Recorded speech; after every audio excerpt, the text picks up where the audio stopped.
Hello guys. तो सारा अली खान का वो वाला टाइम तो आप सबको याद होगा जब उनकी पीआर टीम हार्डली ट्राई कर रही थी कि उनकी इमेज एक मिडिल क्लास गर्ल वाली या फिर पुअर गर्ल वाली बनाई जाए, और सारा अली खान बहुत ज़्यादा इंसिस्ट करती थी इस बात पर कि वो बहुत ज़्यादा मिडिल क्लास है।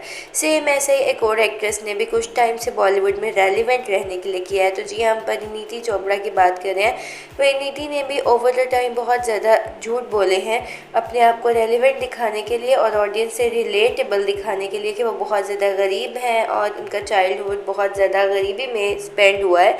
तो आज की वीडियो में हम परिणीति चोपड़ा के बारे में बात करने वाले हैं, जिन्होंने अमर सिंह, चमकीला, केसरी और इश्कज़ादे जैसी टॉप मूवीज़ दी हैं बॉलीवुड को।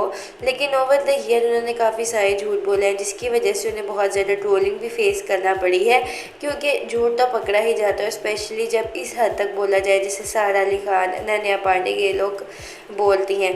तो परिणीति का 2017 में एक इंटरव्यू आया था जिसमें उनकी बहुत ज़्यादा वियर्ड स्टेटमेंट थी। उन्होंने कहा कि उनकी फैमिली बहुत ज़्यादा पुअर थी और इवन वो कार भी अफोर्ड नहीं कर सकते थे, बस के पैसे अफोर्ड नहीं कर सकते थे, तो वो साइकिलिंग करके स्कूल जाया करती थी।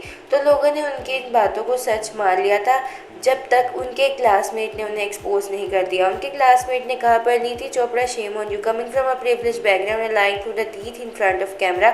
I guess this is what being a celeb mean. Creating a fabricated story of no money and no car. Coming from the same school, I probably also remember the car her father used to have, and going to school was normal and also a privilege not everyone had back then. तो इस viral post के बाद उनको बहुत ज़्यादा trolling face करना पड़ी, और उनके फादर जो थे वो एक बिजनेसमैन थे, पवन चोपड़ा, और इंडियन आर्मी में सप्लायर भी थे और कैंट में रहा करते थे वो अम्बाला के। और जो परिणीति चोपड़ा की स्कूलिंग थी वो भी बहुत अच्छे स्कूल से हुई थी, और वो प्रियंका चोपड़ा की कज़न है, और प्रियंका के पेरेंट्स भी आर्मी में थे। तो कहीं से भी वो पुअर फैमिली से नहीं लगती हैं। उनके रिलेटिव्स, उनके मदर, उनके फादर सब प्रिविलेज फैमिली से बिलोंग करते हैं। तो परिणीति को ये झूठ बोलने से पहले कुछ तो सोचना चाहिए था। वो 17 ईयर्स की एज में ही स्कूलिंग के लिए लंदन चली गई थी। उन्होंने बिजनेस में डिग्री ली थी।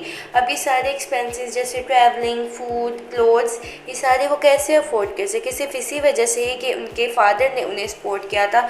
सेम शाहरुख खान ने भी अपनी फेक स्ट्रगल पीआर स्टोरी बनाई हुई है, फैब्रिकेटेड, जिसमें उन्होंने शो किया कि वो बहुत पुअर थे स्टार्ट से, जबकि उनकी मदर इंदिरा गांधी के साथ क्लोज कनेक्शन था। शाहरुख को जो कार चाहिए होती थी उन्हें सेकंड ही मिल जाती थी। उनकी मदर ने उन्हें मुंबई आने के लिए 10,000 रुपीज़ दिए थे। उनके फादर एक बिजनेसमैन थे और 10,000 उस टाइम के हिसाब से बहुत ज़्यादा अमाउंट थी।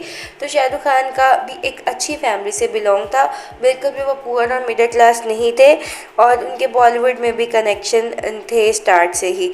तो पता नहीं इन सब सेलेब्स ने अपनी एक फेक ऐसी पुअर होने वाली स्टोरी क्यों बनाई हुई है, सिंपैथी या एम्पैथी के लिए। और परिणीति चोपड़ा का रिसेंट एक और इंटरव्यू आया था जो कि वायरल हो रहा था, जिसमें उन्होंने कहा कि मेरे फादर केक भी अफोर्ड नहीं कर सकते थे बर्थडे पे, हम इतने ज़्यादा पुअर थे। वो रसगुल्ला या रसमलाई लेके आते थे और फिर सारी फैमिली मिलकर उसी को कट कर लेती थी। अब ये तो बहुत ज़्यादा ओवर ड्रामा हो गया ना, कि वो एक जस्ट केक भी अफोर्ड नहीं कर सकते थे जबकि वो आर्मी में सप्लायर थे। कोई छोटा सा केक तो हर कोई ही अफोर्ड कर सकता है, लग्जरी ना से ही चलो एक केक तो अफोर्ड कर सकते हैं। और एक ही कमेंट आया था किसी पर्सन का जो कहते हैं, we live near the bungalow of Parineeti Chopra in Ambala के, and it's only about 500 metre from our house. Her parents and brother still living in around 34 and they have the same luxurious bungalow from their childhood. तो यहाँ तो expose हो गया ना परिणीति चोपड़ा का झूठ। अब पता नहीं परिणीति ने ऐसा क्यों किया, मे बी काफ़ी टाइम से वो बॉलीवुड में रेलिवेंट नहीं थी, तो बज़ में आने के लिए और हाइप क्रिएट करने के लिए, जैसे उर्वशी रौटेला और बहुत सारी एक्ट्रेसेस कुछ ना कुछ बोलती रहती हैं, तो परिणीति ने भी बोला। और उन्होंने एक और चीज़ बोली कि एनिमल मूवी में उन्हें रिमूव नहीं किया गया था, बल्कि उन्होंने खुद एनिमल मूवी छोड़ी क्योंकि उन्हें चमकीला ज़्यादा अच्छी लग रही थी। तो संदीप रेड्डी वांग से जब इस बारे में पूछा गया तो संदीप ने बोला कि ऑफकोर्स परिणीति को उन्होंने सेलेक्ट किया था, 12 डेज हो गए थे शूटिंग के, लेकिन परिणीति में उन्हें वो करेक्टर नहीं मिला जिसको वो ढूंढ रहे थे, तो उन्होंने ऐसा कुछ बोला। ఇప్పుడు 1.5 year అయింది సైన్ చేసి 10-12 days షూటింగ్ ముందు నాకు ఎందుకు అసలు ఆ అమ్మాయిలో ఆ గీతాంజలికి ఉండే క్వాలిటీస్ ఏం కనిపించట్లేదు. And I told sorry. तो वंगा के अकॉर्डिंग उन्हें गीतांजलि का रोल परिणीति के साथ सूट नहीं किया।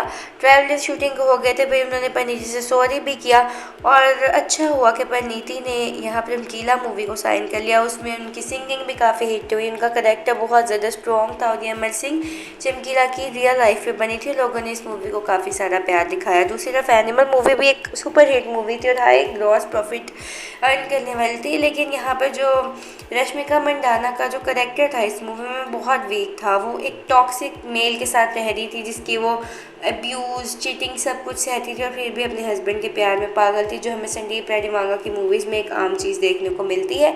तो परिणीति चोपड़ा का जो करेक्टर था वो चमकीला मूवी में बहुत ज़्यादा स्ट्रॉन्ग था और लोगों ने इसे बहुत ज़्यादा लाइक किया और पर्सनली उनकी सिंगिंग से भी सब अमेज्ड हो गए थे कि परिणीति इतनी अच्छी सिंगर है। तो इस मूवी से और जब उनकी शादी हुई कुछ रीसेंट टाइम से ही वो बॉलीवुड में कुछ नज़र आने लगी, क्योंकि उन्होंने ब्रेक ले लिया था और मे बी जो उन्होंने झूठ बोले वो रेलिवेंट रहने के लिए बोले। हुआ क्या था कि उनका और आलिया का कुछ टाइम के गैप से ही डेब्यू हुआ था और करण जौहर आलिया के कंटेम्प्रेरी में जो भी एक्ट्रेस होती थी उसे डाउन फील करवाते थे, क्योंकि वो आलिया को सुपरस्टार बनाना चाहते थे।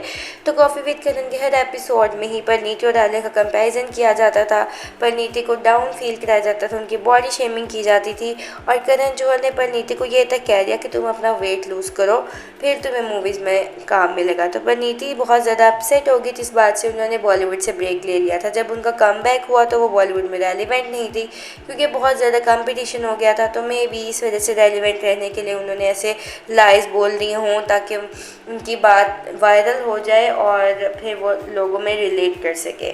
सो guys that's it for today's video. और हम सबको पता है कि बॉलीवुड सेलेब्स कुछ ना कुछ ऐसा करते रहते हैं और अपनी फेक स्ट्रगल स्टोरीज़ या फिर पुअर होने की स्टोरीज़ बताते ही रहते हैं, लेकिन फिर भी सबको सच पता लग ही जाता है कि कौन सच बोल रहा है और कौन कितना झूठ बोल रहा है। अब परिणीति अपनी मैरिड लाइफ में अपने हस्बैंड के साथ बहुत ज़्यादा खुश हैं। So guys that's it for today's video. Thanks for watching, bye bye.